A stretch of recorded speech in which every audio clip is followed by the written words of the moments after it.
Hello students, welcome back to my channel. आज हम करने वाले हैं रॉबर्ट ली फ्रॉस्ट की 2 poetries, birches and second one is stopping by woods on a snowy evening. तो इन दोनों से रिलेटेड आज हम अपने एमसीक्यू जो है कवर कर। Which poem of Frost was favourite of Nehru. So यहाँ पर जवाहरलाल नेहरू की बात की गई, जो हमारे देश के पहले क्या थे, प्रधानमंत्री थे। तो उनकी फेवरेट पोएम कौन सी थी? A stopping by woods on a snowy evening, B captain my captain, C the gift outright and D none of these. So right answer is A stopping by woods on a snowy evening. So ये जो थी उनकी favourite poem थी, ये ऐसी poem थी जो इसकी पंक्तियाँ वो लिखकर हमेशा अपने पास रखते थे। Next is the poem birches appeared in 1916 in. तो ये 1916 में अपीयर हुई थी, और किस में अपीयर हुई थी ये? A mask of mercy, B a witness tree, C New Hampshire and D mountain interval. So right answer is D mountain interval. So mountain interval क्या था? इनके पोएम का कलेक्शन था, उसमें जो है इनकी पोएम बर्चेज जो है अपीयर हुई थी। In which year? In 1916। Now next is the woods are lovely dark and deep, these famous words are from. देखिए 16 लाइन की छोटी सी पोएम है, फोर स्टेंजा की पोएम है, जिसमें 4 लाइन ईच। ठीक है, तो उसकी फेमस लाइन है ये। कौन सी पोएम की है ये? A stopping by woods on a snowy evening, mending wall, the gift outright and none of this. So right answer is A stopping by woods on a snowy evening. So 4 stanza poem of 4 line each, stopping by woods on a snowy evening. Next is who wrote swinger of birches 1957। So birches की तरह ही जो birches थी इनकी Robert Frost की थी, उसकी तरह ही किसी और ने भी स्विंगर ऑफ बर्चेज लिखी है, जो 1957 में आई थी। वो किसके द्वारा लिखी गई थी? A Sidney Cox, B Egbert S Oliver, C Ezra Pound and D none of the. So right answer is A Sidney Cox. So Sidney Cox ने स्विंगर ऑफ बर्चेज लिखी है, जो 1957 में आई थी। Now next question is in the film Grindhouse, Kurt Russell recites some lines of a poem of Frost. Identify the poem. So एक movie आई थी Grindhouse, उसमें जो कर्ट रसेल है उन्होंने फ्रॉस्ट की पोएम की कुछ लाइंस जो हैं बोली थी उस पोएम में। सो वो कौन सी पोएम की लाइंस थी? A stopping by woods, B birches, C mending wall and D none of these. So right answer is A stopping by woods. ना next is stopping by woods occur in. जो stopping by would है वो कौन से उनके poem collection में आई है? A new Hampshire, A B a boy's will and C a witness tree and D none of these. So right answer is A New Hampshire. वो न्यू हैम्पशायर में आई है, एक लिरिक पोएम है ये। Now next question is birches is Robert Frost nature lyric from. Birches क्या है? एक नेचर लिरिक है, एक लिरिक पोएम है ये, और ये कौन से कलेक्शन से है? A mountain interval 1916, B boys will 1913, C witness tree 1942 and D none of this. So right answer is A mountain interval 1916। So stopping by wood New Hampshire से है एंड बर्चेज किससे है? माउंटेन इंटरवल से है, जो कब आई थी? 1916 में कलेक्शन आया था। Next is the birches are covered with. जो बर्चेज थी वो किस चीज़ से कवर्ड हैं?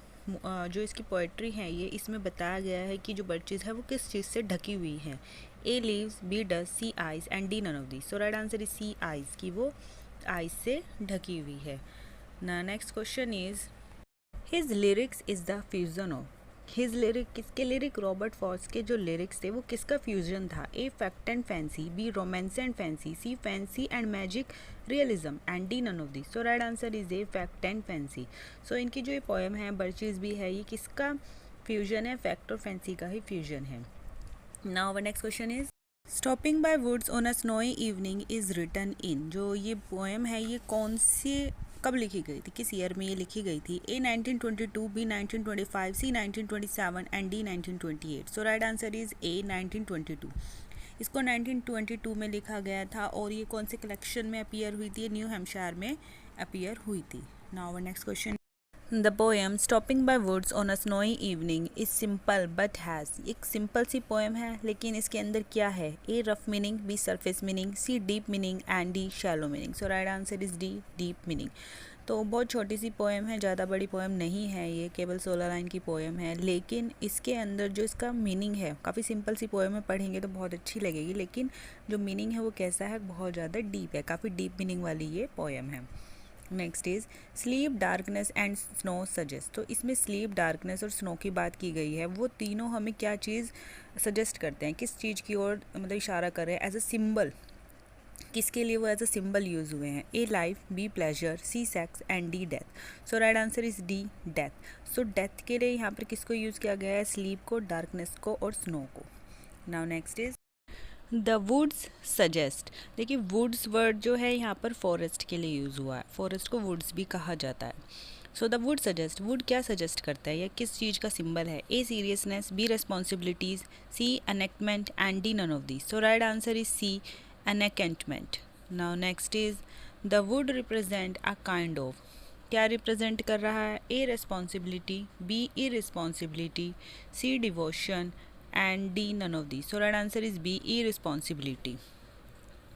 Next, stopping by woods on a snowy evening is a good example of, ये किसका अच्छा एग्जाम्पल है? A the photo image, B stream of consciousness, C the symbolist technique and D none of this. So right answer is C the symbolist technique. इसमें ज़्यादातर symbol को use किया गया है, मतलब चीज़ें जिसमें बताई गई हैं वो किसी और चीज़ को ही सजेस्ट कर रही हैं, तो किसमें कौन सी टेक्निक है? सिम्बॉलिस्ट टेक्निक है। काफ़ी इंपॉर्टेंट क्वेश्चन है, मोस्ट इंपॉर्टेंट क्वेश्चन है। नाउ नेक्स्ट इज, अब यहाँ पर कुछ पोएम की लाइन्स दी गई है, उन्हें कंप्लीट करना है। Like dash on hands and knee that throw their hair before them over their head to dry in the sun. A boys, B girls, C woman and D children. So right answer is B girls. Next, so was I once myself a swinger of birches, and life is too much like a pathless wood, and I would like to get away from earth a while and then come back to it and begin over, are the lines that appear in the poem. ये line किस poem की line है? A mending wall, B home burial, C birches and D none of this. So right answer is C birches. Now next question is, earth is the right place for dash, I don't know where it is likely to go better. A hate, B mercy, C love and D sympathy. So right answer is C love, की earth क्या है? प्यार के लिए सबसे अच्छी जगह है। Next is, what does the horse of the poet think when he stop. So जब हॉर्स रुक जाता है पोएट का, तो वो रुक कर क्या सोचता है? A queer, B serious, C mocking and D laughing. So right answer is A queer. Now next question is, the poet in stopping by woods on a snowy evening present the dash evening of the year.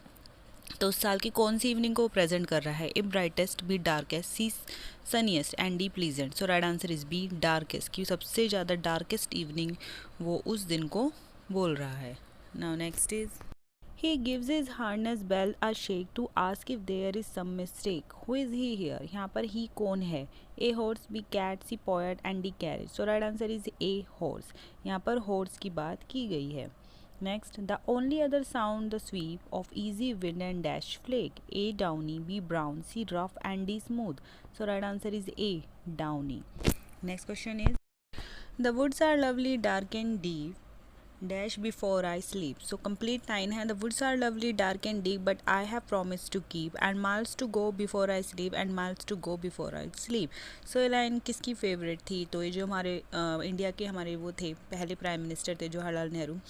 सो जब उनकी death हुई तो उनकी table पर भी ये जो lines हैं उनकी टेबल पर मिली थी। सो ये किसके द्वारा लिखी गई है? So right answer is C Frost, ये फ्रॉस्ट के द्वारा लिखी गई है।